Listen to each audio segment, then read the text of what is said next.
গতকাল রাতে আমি আল্লাহর নবীকে স্বপ্ন দেখেছি, আল্লাহ রাসূল আমাকে বলছে বাদশার সাথে দেখা করতে। আল্লাহু আকবার। একজন আরেকজনের সাথে কানা ঘোষা করে আচ্ছা ঠিক আছে যে দেখি বাদশাকে বলি এই কথা। যে বললেন জাহাপনা আপনার সাথে একজন ব্যক্তি দেখা করার জন্য আসছে, সে নাকি গতকাল রাতে আল্লাহ রাসূল আপনার সাথে দেখা করতে বলেছে।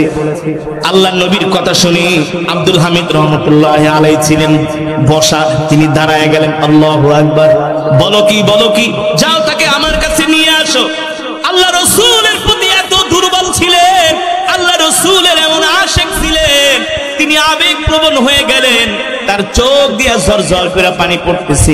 যাও তাকে নিয়ে আসো, আমার সাথে এনে দেখা করায় দাও। ওই ব্যক্তিকে যখন রাজ দরবারের গেট থেকে নিয়ে আসা হলো, ওই ব্যক্তি যতক্ষণ পর্যন্ত রাজ দরবারে আসে নাই ততক্ষণ পর্যন্ত বাদশা তার জন্য দাঁড়ায় অপেক্ষা করেছি। আসলে তার জন্য অপেক্ষা করে নাই, আল্লাহ রাসূলের মহব্বতে অপেক্ষা করেছে। ঠিক কিনা বলেন? ওই যে আল্লাহর নবীর কথা বলছে, এই জায়গায় সে দুর্বল হয়ে গেছে। ফর এক্সাম্পল, আপনি মনে করেন গেলেন ঢাকা শহরে বড় কোনো একটা অফিসারের সাথে দেখা করতে, আপনার এলাকার একজন গুরুত্বপূর্ণ ব্যক্তির সাথে তার সম্পর্ক, যখন যে বলছে চৌহালি থানা থেকে এমক এক ব্যক্তি আপনার সাথে দেখা করতে আসছে, অমুক ব্যক্তির রেফারেন্সে পাঠাইছে, তার সাথে তার সম্পর্ক, তার পরিচয় দেওয়ার কারণে আপনার মর্যাদা বেড়ে গেছে, ঠিক না? আপনার সম্মান বেড়ে গেছে। যখন আল্লাহ রাসূলের কথা বলা হলো, বাদশা আব্দুল হামিদ রহমাতুল্লাহি আলাইহি ওই ব্যক্তির জন্য দাঁড়ায় অপেক্ষা করতেছে। ওই ব্যক্তি যখন বাদশার রাজ দরবারে ঢুকলেন, বাদশা বললেন আহলান সাহলান মারহাবান তাইবান, আসেন আপনি আমার সবচেয়ে বড় মেহমান। এবার বলেন, আপনি যে আল্লাহ রাসূলকে স্বপ্ন দেখছেন গতকাল রাত্রে আমার সাথে দেখা করতে বলছে, আল্লাহর নবী কি বলছে? বলে শোনেন, আমি প্রচন্ড রকমের ঋণগ্রস্ত, আমার ঋণ পরিশোধ করার মতো কোনো উপায় নাই। আমি প্রতি রাতে আল্লাহ রাসূলের শানে দুরূদ পড়ি, আল্লাহ তাআলার কাছে দোয়া করি, তাহাজ্জুদের সালাতে দোয়া করি, সিজদায় যায় দোয়া করি, আমি আমার ঋণ পরিশোধ করার জন্য গতকাল রাতে আল্লাহ রাসূলের সাথে ঘুমের ঘরে আমার জিয়ারত হয়ে গেছে। আল্লাহ রাসূল বলছে তুমি চিন্তা করো না, আমার আশিক আব্দুল হামিদের কাছে যে আমার কথা বলবা, তোমার ঋণগুলো পরিশোধ করে দিবে। আর ওয়াজতে করে সুবহানাল্লাহ। আব্দুল হামিদ কি, তার ইতিহাসটা শুধু পড়েন। এখন তো যারা রাজা বাদশা সব হলো মিথ্যুক, ফাসিক, ফুজ্জার, ঠিক কিনা বলেন? এই ভারত শাসন করেছিলেন বাদশা আলমগীর রহমাতুল্লাহি আলাইহি। কে? বাদশা আলমগীর, যিনি ফতোয়া আলমগীর লিখেছেন। কে? ভারতবর্ষের বাদশা, ভারতবর্ষের বাদশা, চোর বাটপার মিথ্যুক না, ভারতবর্ষের বাদশা, যিনি কোনদিন তাহাজ্জুদের নামাজ কাজা করেন না। এখন তো আমাদেরকে যারা পরিচালনা করে সব তো হলো মিথ্যুক, বেঈমান, ঠিক কিনা বলেন? এই কারণেই তো আমরা নষ্ট হয়ে গেছি। আর আগেকার বাদশারা কেমন ছিলেন? ভারতবর্ষের বাদশা আব্দুল হামিদ আলমগীর রহমাতুল্লাহি আলাইহি, বাদশা আলমগীর, যিনি ফতোয়া আলমগীরি লিখেছেন, বুঝতে পারেন কেমন বাদশা ছিলেন তারা? কোনদিন তাহাজ্জুদের নামাজ পর্যন্ত কাজা করে নাই। তাদের দ্বারা কি জনগণের জান মাল কি কখনো আমানতের খেয়ানত হওয়া সম্ভব? যারা বলেন সম্ভব, সম্ভব নয়। ঠিক বাদশা আব্দুল হামিদ রহমাতুল্লাহি আলাইহি তিনি বলছেন, আমি গতকাল রাতে আল্লাহ রাসূলকে স্বপ্ন দেখেছি। এই কথা শোনার পরে আব্দুল হামিদের চোখ দিয়ে ঝরঝর করে পানি পড়ছে। তুমি আল্লাহ রাসূলকে স্বপ্ন দেখেছো? তিনি কান্না করতেছেন এই কথা শোনার পরে।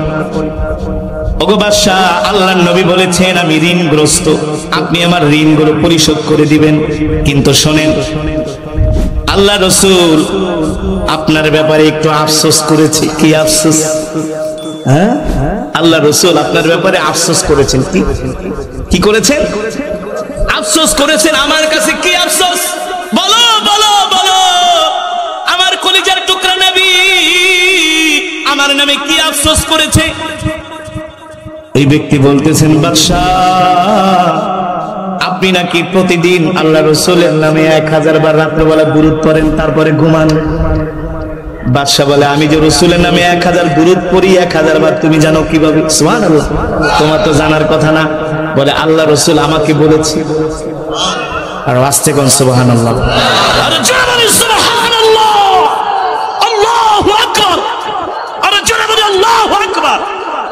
বাদশা বলেন, আমি যে রাসূলের নামে, আমি আমার কলিজার টুকরা পেয়ারা হাবিবের নামে 1000 বার দুরূদ পড়ি, তুমি কিভাবে জানো? বলে, আল্লাহ রাসূল আমাকে বলছে। এখন কি আর বাদশার কোনো সন্দেহ আছে? হ্যাঁ, তবে আপনি কিন্তু গতকাল রাত্রে আল্লাহ রাসূলের সামনে 1000 বার দুরূদ পড়েন নাই। হ্যাঁ, বাদশা বলে, কি বলো? বলে, হ্যাঁ, আপনি যে আল্লাহ রাসূলের নামে প্রতিদিন 1000 বার দুরূদ পড়ে ঘুমান, গতকাল রাত্রে আপনি রাসূলের সামনে দুরূদ পড়েন না 1000 বার। এই কারণে আল্লাহ রাসূল আমার কাছে আফসোস করেছে। আল্লাহু আকবার। এই কথা শোনার পরে বাদশার চোখ দিয়ে ঝরঝর করে পানি পড়ে গেছে, পানি পড়তেছে, বাদশা কান্না করতেছে।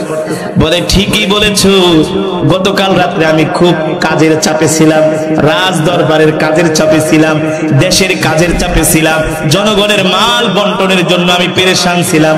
এই কারণে আমি ক্লান্ত হয়ে ঘুমায় গেছি। আল্লাহ রাসূলের নামে আমি দুরূদ পড়তে পারি না, আল্লাহ রাসূলের সামনে আমি দুরূদ পড়তে পারি না। এই কথা বলে বাদশা আব্দুল হামিদ রহমাতুল্লাহি আলাইহি, খলিফা আব্দুল হামিদ রহমাতুল্লাহি আলাইহি জরজর করে কাঁদতেছে, আর ওই ব্যক্তিকে যা জড়ায় ধরছে।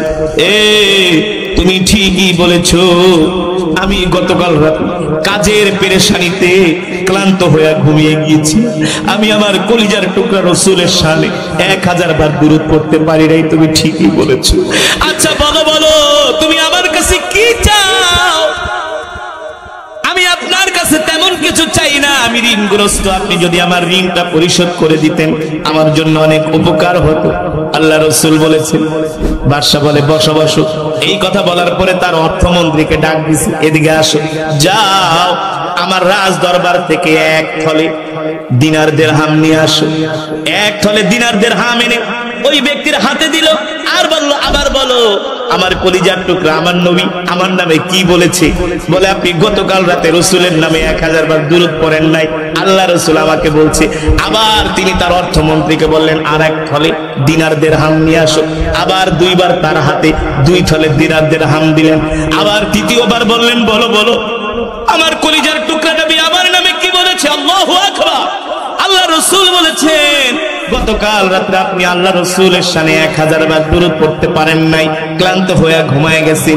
এই কথা বলার পরে আবার তার হাতের মধ্যে আর 1 থলে দিনার দিরহাম দিলেন। দেওয়ার কথা 1 থলে দিয়া দিলেন 3 থলে। আল্লাহু আকবার। কেন দিলেন? কেন দিলেন? একমাত্র আল্লাহ রাসূলের মহব্বতে দিয়েছেন, ঠিক কিনা বলেন? এই কারণে আল্লাহ রাব্বুল আলামিন দুনিয়ার জমিনে আমাদেরকে পাঠিয়েছেন আল্লাহর বান্দা বানায়া, রাসূলের উম্মত বানিয়ে। আল্লাহ তাআলা কোরআনুল কারীমের মধ্যে সে কথাই বলেন, কুল ইন কুনতুম তুহিব্বুনাল্লাহা ফাত্তাবিউনি ইউহিব্বুকুমুল্লাহ ওয়া ইয়াগফির লাকুম যুনুবাকুম ওয়াল্লাহু গফুরুর রহিম। আল্লাহ রাব্বুল আলামিন বলেন, নবী দুনিয়ার মানুষদেরকে বলে দেন, তারা যদি আল্লাহ তাআলাকে পেতে চায়, আল্লাহ তাআলার রহমত পেতে চায়, আল্লাহ তাআলার ভালোবাসা পেতে চায়, তাহলে সর্বপ্রথম তাদেরকে আল্লাহর রাসূলকে ভালোবাসতে হবে, ঠিক কিনা বলি? আল্লাহর নবীকে আমাদের ভালোবাসতে হবে। আর যদি আমরা আল্লাহর রাসূলকে ভালোবাসি, আল্লাহ তাআলা আমাদের জিন্দেগীর সমস্ত গুনাহগুলো ক্ষমা করে দিবেন, আল্লাহ তাআলা আমাদের উপর রহম করবেন। এবার কথা হলো, মুসলমান, আমরা তো সেই আল্লাহ রাসূলের আখলাক মানি না, আমরা তো সেই আল্লাহ রাসূলের চরিত্র মানি না, আল্লাহ রাসূলের সুন্নাত আমাদের মাঝে নাই, আমাদের ঘরের মধ্যে রাসূলের সুন্নাত নাই, আমাদের সমাজের মধ্যে রাসূলের সুন্নাত নাই, আমাদের দেশের মধ্যে রাসূলের সুন্নাত নাই, আমাদের পরিবার পরিজনের মধ্যে রাসূলের সুন্নাত নাই। অথচ আমরা মুসলমান, আমাদের উচিত ছিল আল্লাহ রাসূলের সুন্নাত অনুযায়ী, আল্লাহ রাসূলের আদর্শ অনুযায়ী আমাদের জীবনকে পরিচালনা করা, ঠিক কিনা বলেন? এই যে একটা রমজান মাস গেল, সমাজের মধ্যে এমনও মুসলমান, সুস্থ মুসলমান রোজা রাখে নাই। কথা বল, রোজা তো রাখেই নাই, আবার অহংকার করে দিনের বেলা খায়, মানুষকে দেখায় দেখায়। আপনাদের এলাকায় নাই? নাই। সারাদিন খেতে যায়, রোদ্রের ভিতরে কাজ করে, কষ্ট লাগে না, রোজা রাখলেই তার গ্যাস্ট্রিক বেড়ে যায়, ঠিক কিনা বলেন? ওপেন রাস্তায় দাঁড়ায় দাঁড়ায় সিগারেট খায়। একটা মাস রমজান গেল, তারপরও যারা রোজা রেখেছেন আলহামদুলিল্লাহ, রমজান মাসে মোটামুটি ভালোই মসজিদ ভরছে না? ফজরের নামাজেও মসজিদে জায়গা দেওয়া যায় না। কথা বলেন, জোহরের নামাজেও মুসল্লি পাওয়া গেছে, মাগরিবে মুসল্লি পাওয়া গেছে, ইশারেও মুসল্লি পাওয়া গেছে। এখন কি অবস্থা? এখন কি অবস্থা বলেন? কি অবস্থা এখন? অর্ধেকের চেয়ে বেশি নেমে গেছে। গতকালকে আমি প্রোগ্রাম করেছিলাম ঢাকার পাশে কুমিল্লা। ইমাম সাহেবের জিজ্ঞেস করলাম, ইমাম সাহেব কি অবস্থা রমজান মাসে ফজরের নামাজে কেমন মুসল্লি ছিল? হুজুর আলহামদুলিল্লাহ পুরো মসজিদ ভরে গেছে। আরে এখন হুজুর আগের বাও। কিসের বাও? কিসের বাও? আপনাদের এই এলাকায় যে মসজিদটা আছে, এলাকার প্রত্যেকটা মুসল্লি যদি যুবক, বৃদ্ধরা, কিশোর, তরুণরা যাদের উপরে নামাজ ফরজ হয়েছে, তারা যে যদি ফজরের নামাজ আপনাদের এই মসজিদে পড়েন, এমন 2 মসজিদও জায়গা দেওয়া সম্ভব হবে না। ঠিক না? যারা পড়ে না হেরাও কয় ঠিক ঠিক আছে, মাশাআল্লাহ, এমনি বাংলাদেশের মুসলমান ঠিক আছে, না পড়লেও স্বীকার করে ঠিক। 2 মসজিদে জায়গা দেওয়া যাইতো? জোরে বলো। ফজর পড়ে না, ফজর পড়ে না। যেই দিন থেকে আমরা ফজরের সালাত ছেড়ে দিয়েছি, সেই দিন থেকে আমাদের কপাল পড়া শুরু হয়েছে। এটা শুধু বাংলাদেশে না, আরবেরও একই অবস্থা। আরবের ছেলেরা এখন আর ধর্ম মানে না, সারাদিন শুধু নেশা, সীসা সীসা আর নেশা, আর মেয়ে নিয়ে পড়ে থাকে, নেশা নিয়ে পড়ে থাকে। আমি যখন মিশরে পড়াশোনা করতাম, উনি আরবের যুবকরা সব মিশরে যে আকাম কুকাম করত, জিজ্ঞেস করতাম আইনাল বিলাদ, আনা সাউদিয়া, আনা কাতারিয়া, আনা কুয়েতিয়া। সব আরবের যুবক মেয়েরা বাংলাদেশেতে যায় বোরকা পইরা, সরি সৌদি আরবের থেকে বিমানে উঠে বোরকা পইরা, আর বিমানের থেকে নাইমাল বোরকা ঠোরকা শেষ, জিন্স আর গেঞ্জি পইরা কায়রো শহরে ঘুরে, পিরামিড দেখে, নীলনদ দেখে, আর যত গুনার কাম সব করে। বাংলাদেশ কি বাদ? এই যে 2 দিন আগে পহেলা বৈশাখ গেল, 10 জন ধর্ষণ হয়েছে টিএসসি রমনার বটমূলে। কয়জন? কয়জন? 10 জন ধর্ষণ হয়েছে এই পহেলা বৈশাখ পালন করতে যায়। এই পহেলা বৈশাখ পালন করতে যায় 10 জন ধর্ষণের শিকার হয়েছে। এখন তারা থানায় এসে মামলা করছে যে আমরা ধর্ষণের বিচার চাই, শ্লীলতাহানির বিচার চাই। চলবা আমেরিকা স্টাইলে, আর ধর্ষণ হইলে বিচার চাইবা সৌদি আরবের আইনে না?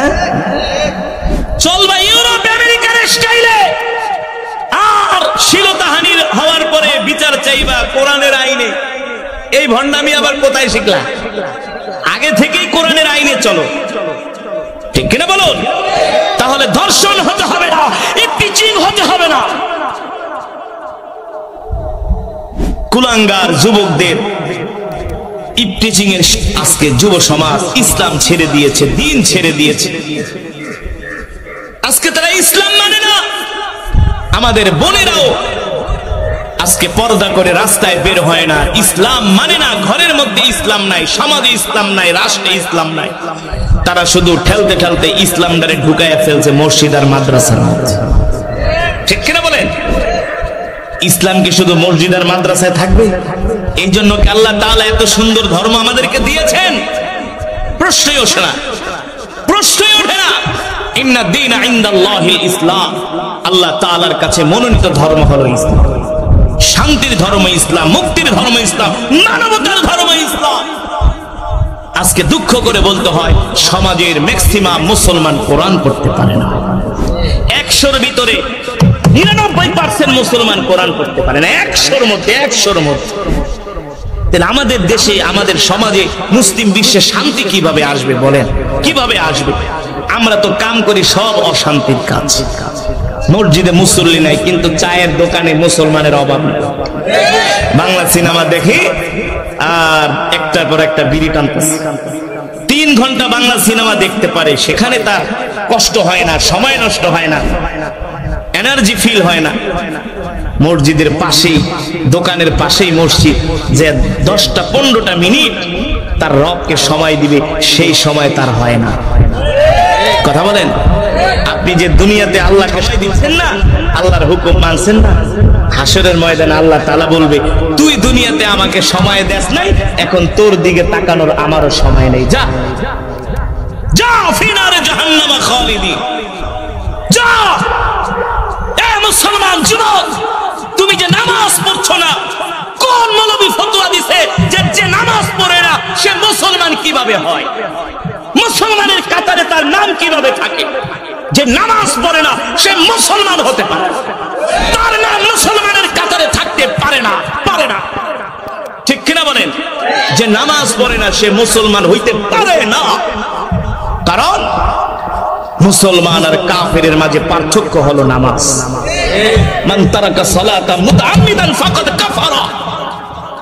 যে নামাজ পড়ে না সে মুসলমান হতে পারে না। আল্লাহ তাআলা চরম হুঁশিয়ারি দিয়েছেন যে নামাজ পড়বে না, আল্লাহ তাআলা হাসরের ময়দানে তার দিকে ফিরেও তাকাবে না। কে তোমাকে সাহস দিয়েছে তুমি নামাজ পড়ো না নিজেকে মুসলমান দাবি করো? কোন আলেম বলেছে যে নামাজ পড়ে না সে তো আল্লাহর হুকুমকে অস্বীকার করতেছে? কিছু অহংকারী আছে, দেখেন নামাজ পড়বো না, ডাক দিবেন চাচা চলেন নামাজ, তোর নামাজ তুই পড়, আমার ঈমান মজবুত আছে। আবার তুই নামাজ পড়ে কি করছিস? কথা বলে বলে কি বলে না, বলে কি বলে না? যুবক মুসলমান বাবারা, মা বোনেরা কষ্ট পাবেন না। আল্লাহ তাআলা মাহে রমাদানুল মুবারকের মতো একটি মাস তো আমাদের দিয়েছিলেন যাতে আমরা তাকওয়া অর্জন করতে পারি, ঠিক কিনা বলুন? যাতে আমরা তাকওয়াবান হই, পরহেজগার হই, মুত্তাকিন হই। এক মাস রোজা রাখলেন, নামাজও পড়লেন, রমজানও শেষ, নামাজও শেষ না। এক মাসের ইবাদত দিয়ে আপনি জান্নাতে যেতে পারবেন না।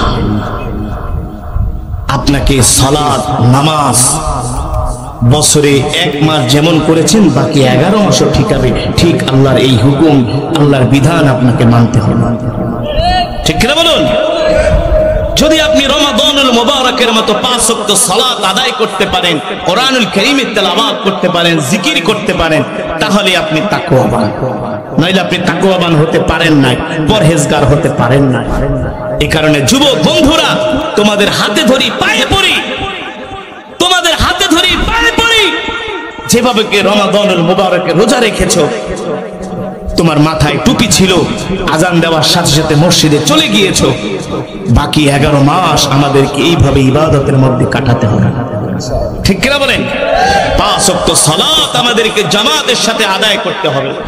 আর মা বোনেরা, রমাদানুল মুবারকে যেমন করে পূর্ব প্রস্তুতি নিয়ে টাইম টু টাইম আজানের সাথে সাথে সালাত আদায় করেছেন, আপনারাও ঠিক এইভাবে টাইম টু টাইম 5 ওয়াক্ত সালাত আদায় করবেন। সকাল সন্ধ্যা কোরআন পড়তে হবে। এই সমস্ত হারাম সিনেমা নায়িকা ফাইকা এগুলা দেখে কোনো লাভ নাই, গুনাহ গুনাহ। তুমি যে হিন্দি নায়িকারে দেখা মজা নিতেছো, এই নায়িকারে ধরতেও পারবা না, ছুঁইতেও পারবা না, কাছেও যাইতে পারবা না, গেলে থাপ্পড়ও খাইতে পারো। দেখো না সাকিব আল হাসান রে এত ভালোবাসো, ছবি তুলতে গেলে ধাক্কা মেরা ফালায় দেয়, থাপ্পড় মারে। লজ্জা থাকা উচিত। এদেশের যুবকগত লজ্জা নাই, বেহায়া বেশরম। তারা নায়িকার জন্য পাগল, গায়িকার জন্য পাগল, খেলোয়াড়ের জন্য পাগল।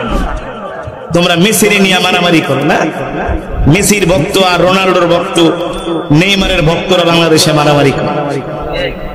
দিবারিয়ায় ওয়াজে গেছি এই গত রমাদানুল মুবারকের 15 দিন আগে। আমি বললাম আপনাকে লজ্জা নাই, বেহায়া আপনারা, বেশরম, ন্যূনতম আপনাদের লজ্জা নাই। এলাকাবাসী হুজুর ব্যাপার কি, আমগো খাওয়ান খারাপ হয়েছে না? খাবার কি খাবার খারাপ হয়েছে নাকি? আরেকজনকে হুজুর জাল কি বেশি হয়েছে নাকি, এত চেচ্ছেন কে? আমি কি আপনারা বেহায়া বেশরম?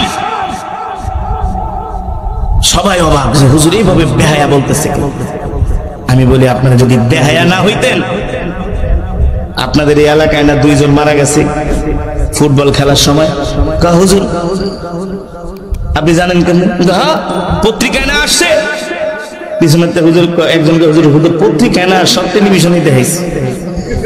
2 দলের ফুটবল খেলোয়াড় সমর্থকদের মারার, আর্জেন্টিনা আর ব্রাজিল, 2 গ্রুপের মধ্যে কি লাগছে? খেলা হয় আর্জেন্টিনা ব্রাজিল, আর পুলিশ মোতায়েন করে বিবারিয়া।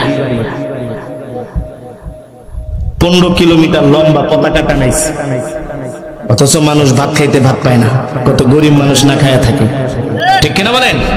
আর তারা 15 কিলোমিটার লম্বা আর্জেন্টিনার পতাকা বানাইছে। কত টাকা খরচ হয়েছে 15 কিলোমিটার লম্বা পতাকা বানাই? ব্রাজিলের পতাকা বানিয়েছে। আস্তাগফিরুল্লাহ। আমরা কেন ইহুদি মুশরিক কাফের বেঈমানদেরকে ভালোবাসবো, ঠিক কিনা বলেন? ওদের সাথে তো আমাদের কোনো সম্পর্ক। আল্লাহ রাসূলের হাদিস, মান তাশাব্বাহা বিকওমিন ফাহুয়া মিনহুম, যার সাথে যার সম্পর্ক হবে তার সাথে তার হাসর নাসর হবে, ঠিক কিনা বলেন?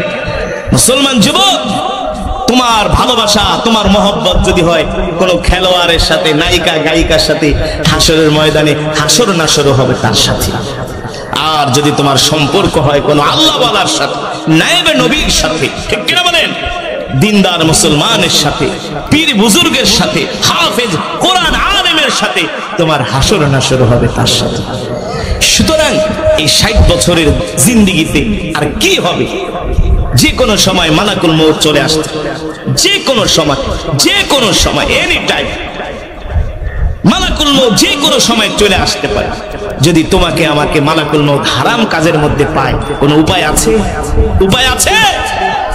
এই কারণে আমরা আমাদের জিন্দেগির এই মূল্যবান সময়টা আমরা ইবাদতের মধ্যে কাটাবো ইনশাআল্লাহ। রমাদানুল মুবারকে যেভাবে করে 5 ওয়াক্ত সালাত আমরা জামাতের সাথে আদায় করেছি, এখনো 5 ওয়াক্ত সালাত আমরা জামাতের সাথে আদায় করব। রাজি আছেন ইনশাআল্লাহ? কে কে রাজি আছেন হাত উঠিয়ে আল্লাহ তাআলাকে দেখায় দেন।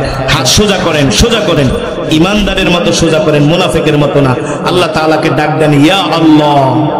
আরো জোরে বলুন, ইয়া আল্লাহ। ওয়াদা করলাম আর কোনদিন নামাজ ছেড়ে দিব না, নামাজ ছেড়ে দিব না। রাজি আছেন ইনশাআল্লাহ? হাত নামান, আল্লাহ তাআলা কবুল করুন। 5 ওয়াক্ত নামাজ জামাতের সাথে আদায় করবেন ইনশাআল্লাহ।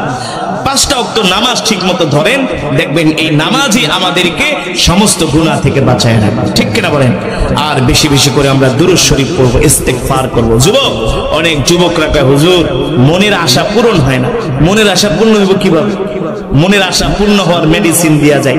40 দিন টানা, 40 দিন জামাতের সাথে, তাকবীরের সাথে নামাজ আদায় করো, আর বেশি বেশি দুরূদ ইস্তেগফার করো। তোমার মনের ভিতরে যত আশা আছে, নেক আশা হতে হবে, যেটা তোমার জন্য কল্যাণ হবে। অবশ্যই আল্লাহ তাআলা সমস্ত মনের নেক আশা পূরণ করবে, ঠিক কিনা বলেন? আর সবার পকেটে মিসওয়াক থাকবে। কি থাকবে? মিসওয়াক। মিসওয়াক করে নামাজ পড়বেন, মিসওয়াক, বেশি বেশি করে মিসওয়াক। মিসওয়াক করলে দুনিয়াবি উপকার, আখিরাতও কি সব দিকে কল্যাণ। এই কারণে আমরা মিসওয়াক করে নামাজ পড়ব। এক মুসলমান আরেক মুসলমানকে সালাম দিব। কোন মুসলমান মুসলমানকে কষ্ট দিব না, কারো সাথে মারামারি, কাটাকাটি, হানাহানি, হিংসা বিদ্বেষ করব না, কারণ যে কোনো সময় আমাদের মৃত্যু চলে আসতে পারে, ঠিক কিনা বলেন? আমরা মৃত্যুর পথযাত্রী। মৃত্যুর পথযাত্রীরা আবার ঝগড়া করে কোন সময়, ঠিক কিনা বলেন? আবার মানুষের সাথে মন কষাকষি করে কোন সময়, মন খারাপ করে কোন সময়। সময় তো নাই। এই পৃথিবী ছেড়ে আমাদেরকে চলে যেতে হবে। এই কারণে সব সময় আমাদেরকে আমলের উপরে থাকতে হবে, ইবাদতের উপরে অটল অবিচল থাকতে হবে। আল্লাহ তাআলা আমাদের সকলকে তৌফিক দান করুন। এই মাহফিল, এই মাজমাকে কবুল করুন বলে আমিন। বসেন, দোয়া না করে যাবেন না। যে দোয়া করবে না সে অনেক কিছু মিস করবে। আল্লাহ রাসূলের হাদিস যে তোমরা বেশি বেশি করে আল্লাহ তাআলার কাছে দোয়া করো। যে দোয়া করে না আল্লাহ তার উপর রাগান্বিত হন। যে দোয়া করে না আল্লাহ তাআলা তার উপর কি হন? রাগান্বিত হন। দোয়া করে না কারা? যারা অহংকারী তারা দোয়া করেন। যারা অহংকারী তারা দোয়া করেন।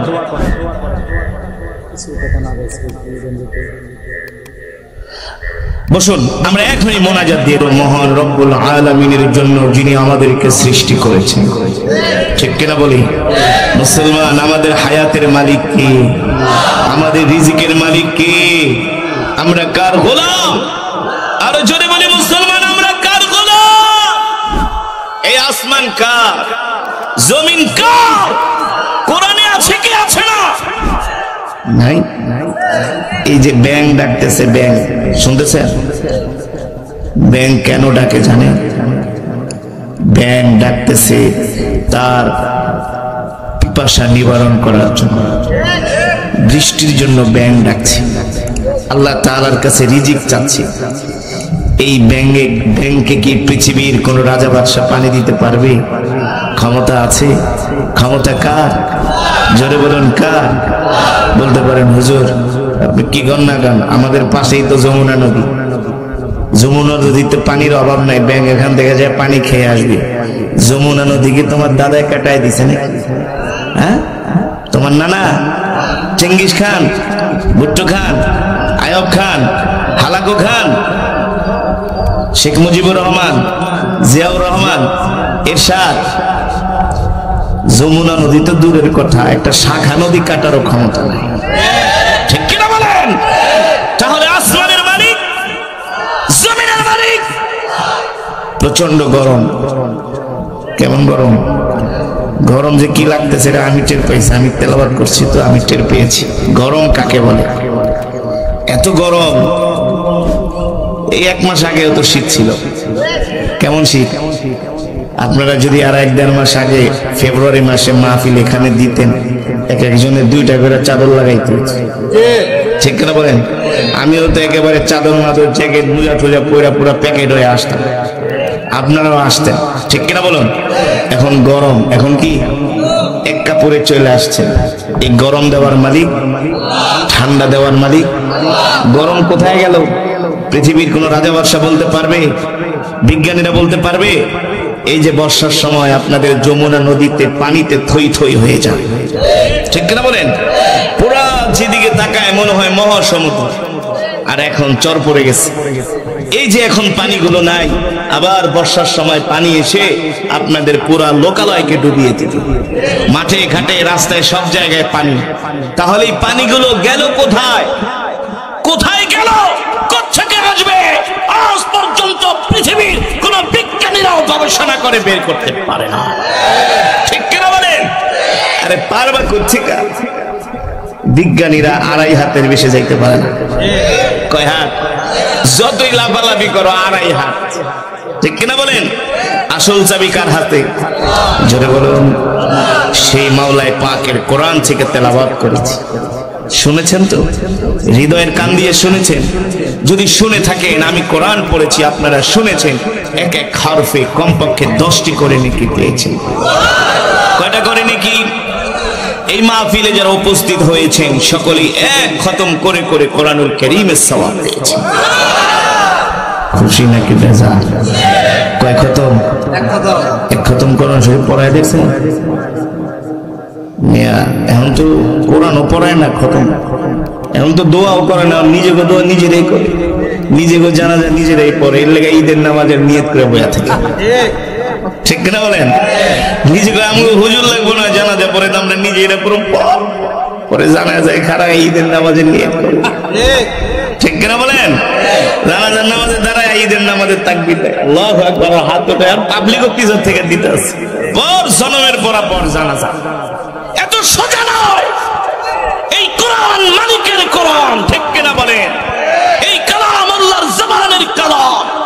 আমি যে এতগুলো কথা বললাম, আসমান কার, জমিন কার, সমুদ্র কার, কোত্থেকে গরম আসে, কোত্থেকে গরম যায়, সব কিছুর নিয়ন্ত্রক হলো আমার রব, ঠিক কিনা বলেন? নিয়ন্ত্রণ করছেন কে? আরো জোরে বলুন কে? বিশ্বাস হয় কি হয় না? আল্লাহ তাআলা সেই কোরআনুল কারীমের মধ্যে বলছেন, আলা লাহুল খালকু ওয়াল আমরু তাবারাকাল্লাহু রাব্বুল আলামিন। আল্লাহু আকবার। আল্লাহ তাআলা বলছেন, নবী মক্কার কাফেরদেরকে বলে দেন, আবু জেহেল, আবু লাহাব, উতবা, শাইবাদেরকে বলে দেন, আপনি আমার কোরআন পড়েন। মক্কার কাফেরেরা কোরআনের তেলাওয়াতে বাধা দেয়, আছে কি আছে না? আবার কিছু কুলাঙ্গার মুসলমানরা ওয়াজ মাহফিলও বাধা দেয়, আছে কি আছে না? বাধা দেওয়ার আর জায়গা পাও না।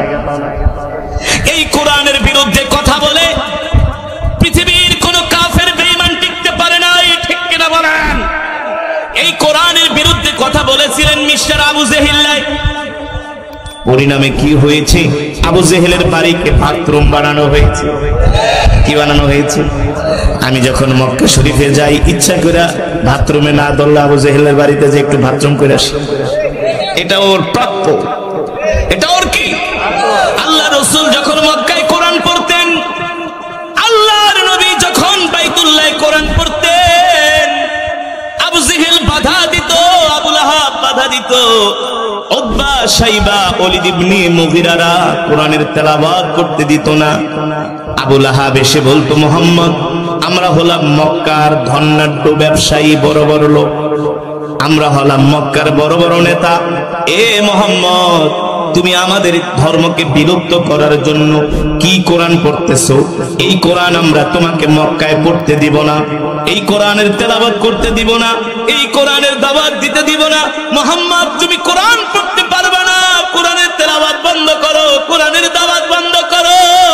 আবু জেহেল আবু লাহাবরা জানতো না এই কোরআন আল্লাহর পয়গম্বরের বানানো কোরআন নয়, এই কোরআন পৃথিবীর কোনো মানব রচিত কোরআন নয়, এই কোরআন পৃথিবীর কোনো রাজা বাদশার কোরআন নয়, এই কোরআন হলো আমার আল্লাহর জবানের কালাম। ঠিক কিনা বলেন? আল্লাহ রাব্বুল আলামিন কোরআনুল কারীমের আয়াত নাযিল করলেন আর বললেন, নবী আলা লাহুল খালকু ওয়াল আমর তাবারাকাল্লাহু রাব্বুল আলামিন। আপনি মক্কার কাফেরদের সামনে বুক উঁচু করে ঘোষণা করে দেন, এ আবু লাহাবরা আবু জেহেলরা শোন, শুধু আমি মুহাম্মদ আল্লাহর পয়গম্বর কোরআনই তেলাওয়াত করব না, আজ থেকে আমি ঘোষণা দিলাম, আজ থেকে আমি ঘোষণা দিলাম, তোমরা শুনে রাখো আসমান যার আইন চলবে তার। ঠিক কিনা বলেন? আলা লাহুল খালকু ওয়াল আমর, সৃষ্টি যার, বিধান চলবে তার। সৃষ্টি যার, আল্লাহর জমিনে আল্লাহর নিয়ামত খেয়ে আল্লাহর বিরুদ্ধে যুদ্ধ ঘোষণা করে সাহস কত বড় হারামজাদাদের। ঠিক কিনা বলেন? এই অক্সিজেনের মালিক কে? এ মুসলমান জনে বলো, যমুনা নদীর পানির মালিক কে? এই যে ক্ষেতের ভিতরে বসে ওয়া শুনতেছেন, মাটির নিচ থেকে যে ধান ওঠে, পেঁয়াজ ওঠে, আলু ওঠে, এগুলো কে উঠায় দেয়? এগুলো কে করেন? কোরআনে আছে কি আছে না? আল্লাহ তাআলা যদি 1 মিনিট অক্সিজেন বন্ধ করে দেয়, মাত্র 60 সেকেন্ড, 60 সেকেন্ড, কয় সেকেন্ড? 60 সেকেন্ড যদি আল্লাহ তাআলা অক্সিজেন বন্ধ করে দেয়, পৃথিবীর সব মানুষ থেকে শুরু করে যত কীট পতঙ্গ আছে 1 মিনিটে সব সাফ হয়ে যাবে। 1 মিনিটও টিকতে পারবেন না। আল্লাহু আকবার। তাহলে ক্ষমতা কার? আরো জোরে বলুন। আল্লাহ রাব্বুল আলামিন তার হাবিবকে দুনিয়ার জমিনে কোরআন দিয়া এই জন্যই পাঠিয়েছেন, ওগো নবী আমি আল্লাহ আপনাকে কোরআন দিয়া মক্কার জমিনে পাঠাইলাম, আপনি মক্কার মানুষদেরকে দাওয়াত দেন। ঠিক কিনা বলেন? মক্কার কাফেরদেরকে দাওয়াত দেন। এই কোরআন শুধু মক্কার কাফেরদের জন্যই নাজিল হয় নাই, সেই মক্কা থেকে শুরু করে কিয়ামত পর্যন্ত এই পৃথিবীর জমিনে যত মানুষ আসবে সকলের হেদায়েতের জন্য আল্লাহ কোরআন নাজিল করেছেন। ঠিক কিনা বলেন? আজকে এই কোরআন আমরা পেয়েছি, কিন্তু মুসলমান কোরআনের তেলাওয়াত করি না, কোরআন জানি না, কোরআন অনুযায়ী আমরা চলি না। ঠিক কিনা বলেন? ও যুবক, তুমি কোরআন পড়তে পারো না, তুমি কোরআনের শিক্ষায় শিক্ষিত না, তুমি কোরআন অনুযায়ী চলো না। এই যুবক তুমি মনে রেখো, আল্লাহ রাসূলের হাদিস, তালাবুল ইলমি ফারিদাতুন আলা কুল্লি মুসলিম, কোরআনুল কারীমের শিক্ষা করা প্রত্যেকটা মুসলমান নরনারীর উপরে ফরজ। ঠিক কিনা বলেন? প্রত্যেকটা যুবক কোরআন শিখবে, প্রত্যেকটা মা কোরআন শিখবে, প্রত্যেকটা বোন কোরআন শিখবে। ঠিক কিনা বলেন?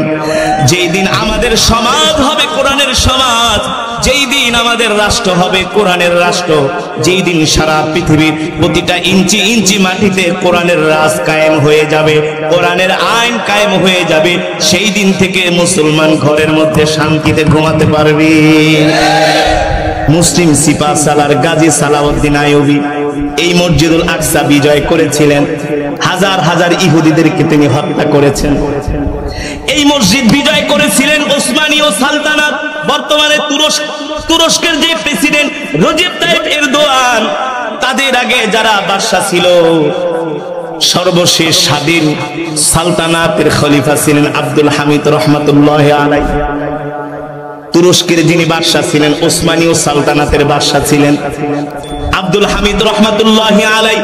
এই মসজিদুল আকসাকে তিনি বিজয় করেছিলেন, এই মসজিদুল আকসাকে তারা পরিচালনা করেছিলেন। এবার আসেন ছোট্ট একটু আপনাদেরকে আব্দুল হামিদ রহমতুল্লাহি আলাইহি কেমন ছিলেন, কেন তিনি মসজিদুল আকসা বিজয় করতে পেরেছেন, এর কারণ কি? তিনি ছিলেন ওসমানী ও সালতানাতের স্বাধীন খলিফা, সর্বশেষ খলিফা। কেমন ছিলেন তারা, কেমন আল্লাহ বিরু ছিলেন, কেমন খোদা বিরু ছিলেন? ওসমানী ও সালতানাতের শেষ খলিফা আব্দুল হামিদ রহমতুল্লাহি আলাইহি কোনদিন তাহাজ্জুদের নামাজ কাজা করতো না, কোনদিন না। প্রতিদিন রাতে আল্লাহর নবীর নামে 1000 বার দুরূদ পড়ে ঘুমাইতেন। আর এখন যারা মুসলমান বাদশা, এই শয়তানগুলা ঠিকমতো নামাজ পড়ে না। কথা বল, এই শয়তানগুলা ঠিকমতো নামাজ পড়ে না, ধর্ম মানে না, যত আকাম কুকাম সব করে। এই সৌদির বাদশা সালমান ফুর্তি করার জন্য মালদ্বীপে চলে যায়। ইউরোপ আমেরিকা থেকে নায়িকা গায়িকাদেরকে ভাড়া করে কোনে মালদ্বীপের রিসোর্টে এনে তারা আনন্দ ফুর্তি করে। ওরা কিভাবে মসজিদুল আকসা বিজয় করবে, ওরা কিভাবে মুসলমানের পক্ষে কথা বলবে? ওদের তো ঈমান দুর্বল, ঠিক কিনা বলেন? ওদের কাম হলো শুধু তেল বিক্রি করবে আর বিয়ে করবে, আর একটা আল খেল্লা লাগায় ঘুরবে, আর যত মিথ্যা কথা, যত মিথ্যা কথা, 2 নাম্বারই ওদের ভিতরে। অথচ আমরা তাদেরকে অনুসরণ করি, অনুকরণ করি, ঠিক কিনা বলেন? অন্যদিকে মুসলমানদের শেষ খলিফা, ওসমানী ও সালতানাতের শেষ খলিফা আব্দুল হামিদ রহমতুল্লাহি আলাইহি, তার কাছে ইহুদিরা এসেছিলেন, এসে বললেন, খলিফা আমরা আপনাদেরকে মোটা অঙ্কের অর্থ দেই, আপনি আমাদেরকে ফিলিস্তিন থেকে কিছু জমি আমাদের কাছে বিক্রি করেন। মুসলমানদের খলিফা আব্দুল হামিদ রহমতুল্লাহি আলাইহি, এ যুবক ইতিহাসটা ভালো করে শোনো। আব্দুল হামিদ রহমতুল্লাহি আলাইহিকে বললেন, ওসমানী ও সালতানাতের খলিফা আমরা আপনাকে মোটা অঙ্কের অর্থ দেই, আপনি আমাদেরকে ফিলিস্তিনের একটু জমি আমাদের কাছে বিক্রি করেন। কি বললেন মুসলমানদের খলিফা আব্দুল হামিদ রহমতুল্লাহি আলাইহি, আমি যে তোমাদের কাছে ফিলিস্তিনের ভূমি বিক্রি করব, এই ফিলিস্তিনের ভূমি মালিক আমি না, এই ফিলিস্তিনের এই বাইতুল আকসার মসজিদের ভূমি মালিক হলেন সারা পৃথিবীর মুসলমান। আমি তোমাদের কাছে কিভাবে বিক্রি করব?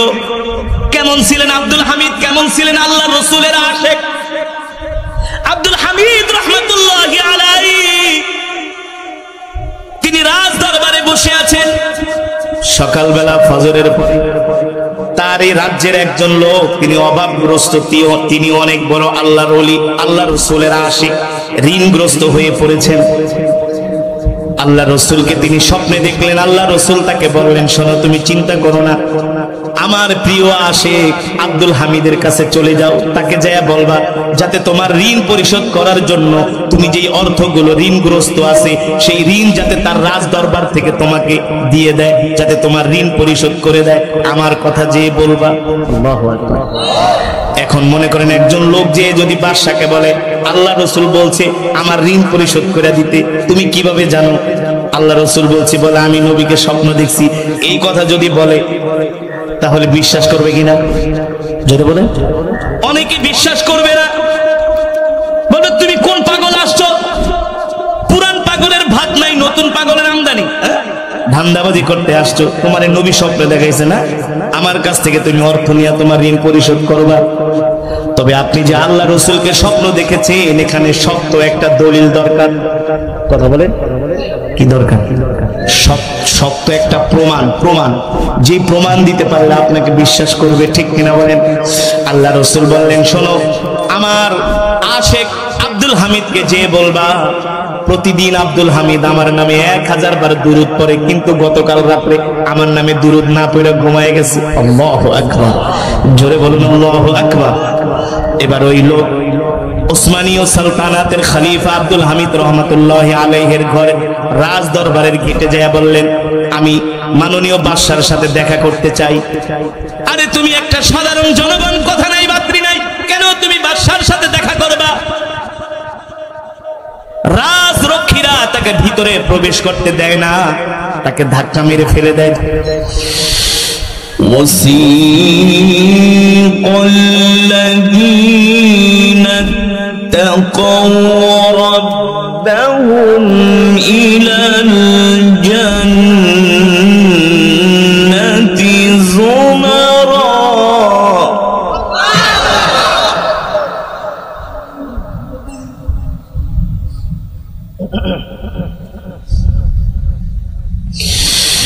وسيق الذين اتقوا ربهم إلى الجنة زمرا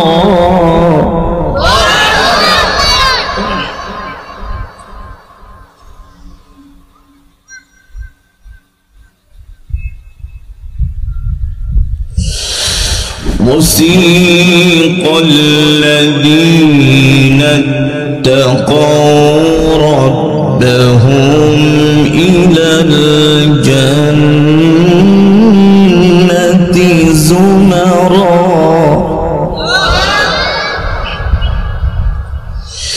حتى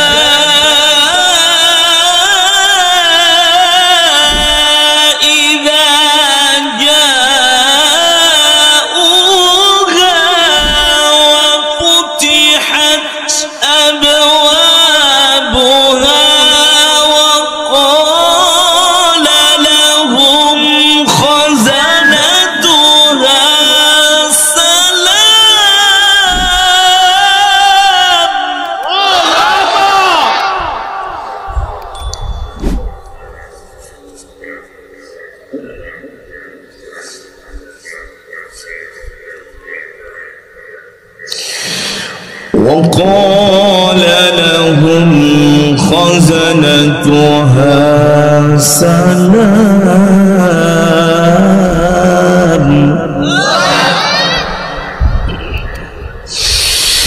وقال لهم خزنتها سلام عليكم طبتم فادخلوها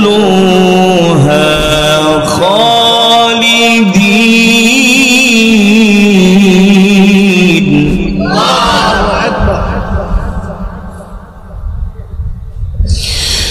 وقال لهم خزنتها سلام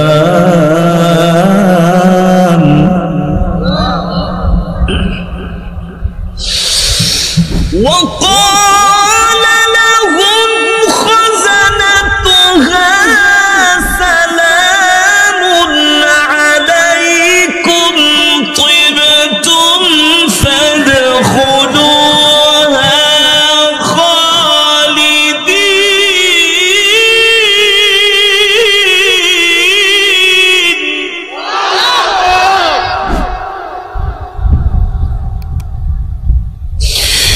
وقال لهم خزنتها سلام عليكم طبتم فادخلوها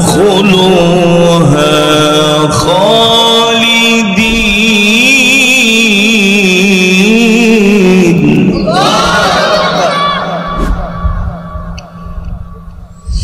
سلام عليكم طيبتم